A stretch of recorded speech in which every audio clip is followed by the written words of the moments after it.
नमस्कार दोस्तों, मैं हूं विजेंद्र कुमार राय और आप देख रहे हैं साहित्य रश्मि। आज मैं फिर आपकी सेवा में एक कविता लेकर उपस्थित हुआ हूं। इस कविता का शीर्षक है कबड़ी बकड़ी। वस्तुतः यह कविता त्याग और बलिदान पर आधारित है। यह अधिकार और स्वतंत्रता के वेदी पर किया गया पवित्र बलिदान है। दोस्तों, दुनिया में किसी को भी अपना अधिकार और स्वतंत्रता सहजता से प्राप्त नहीं होता। इसके लिए संघर्ष करना पड़ता है और इस अन्याय और अत्याचार के विरुद्ध लड़ना पड़ता है। जो लोग जीवन और स्वतंत्रता के मूल्य को समझते हैं, वे अन्याय और अत्याचार का प्रतिकार करते हैं, विद्रोह करते हैं और इस विद्रोह में भले ही उन्हें अपने प्राणों की आहुति ही क्यों न देना पड़े, वे इसकी परवाह नहीं करते हैं।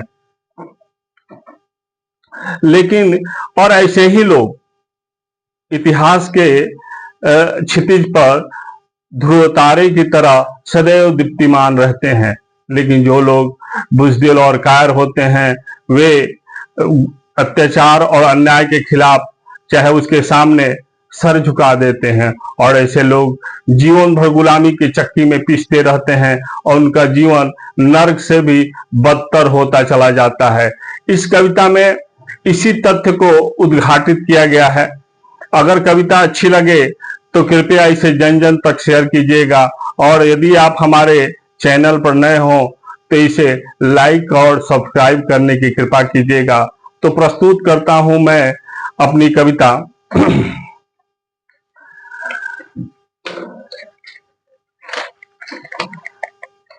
जंगल एक था बहुत घना, पेड़ थे जिसमें बड़े बड़े। जंगल एक था बहुत घना, पेड़ थे जिसमें हरे भरे। नदी झरने और पर्वत विशाल, थे जानवर उसमें छोटे बड़े।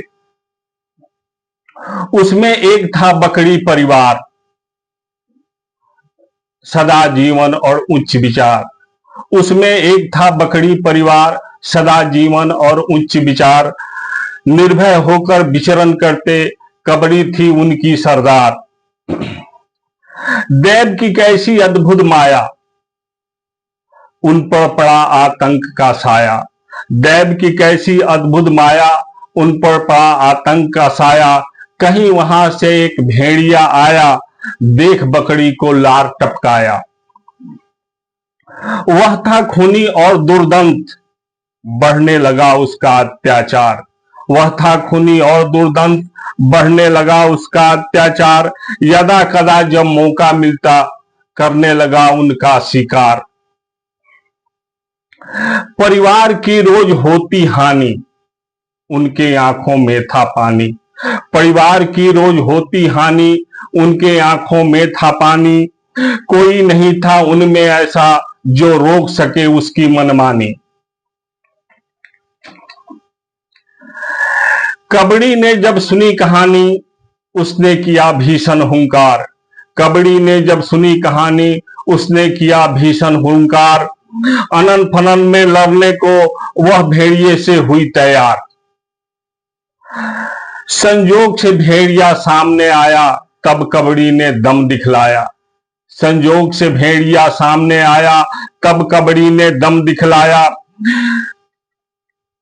भेड़िया हुआ अचंभित पहले, फिर रणचंडी को देख सकुचाया। अब युद्ध भूमि सज चुकी थी, रणभेरी कर उठी चित्कार। अब युद्ध भूमि सज चुकी थी, रणभेरी कर उठी चित्कार। मरना या मारना था केवल, नहीं था कोई अन्य उपचार। दोनों ने पहले पैंतरे बदले, फिर करने लगे वार पर वार। दोनों ने पहले पैंतरे बदले, फिर करने लगे वार पर वार। सभी पशु वहां मौन खड़े थे, देखते रहे कठिन संग्राम।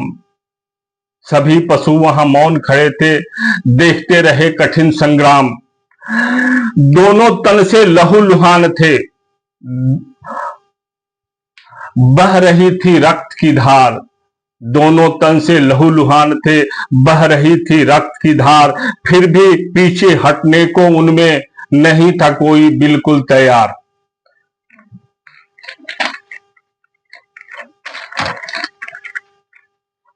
जख्मी होकर भेड़िया भागा लेकर बकरी से उपहार। जख्मी होकर भेड़िया भागा लेकर बकरी से उपहार। जल्दी ही परलोक गया वह, सह न सका घातक प्रहार। इधर मूर्छित होकर गिरी बकरी, चेहरे पर था गर्व का भाव। इधर मूर्छित होकर गिरी बकरी, चेहरे पर था गर्व का भाव। नहीं थी उसको अपनी चिंता, दिखा गई अपना स्वभाव। नहीं थी उसको अपनी चिंता, दिखा गई अपना स्वभाव। कबड़ी स्वर्ग सिधार गई पर कर गई हमें सावधान। कबड़ी स्वर्ग सिधार गई पर कर गई हमें सावधान। अन्याय से तुम लड़ना सीखो, तभी पाओगे तुम सम्मान। अंतिम पंक्तियां हैं। आजादी सहज मिलती नहीं किसी को, आजादी मिलती न सहज किसी को। करना पड़ता है कठिन संघर्ष, इसका स्वाद वही चखता है जो करता अपना उत्सर्ग। धन्यवाद। जय हिंद।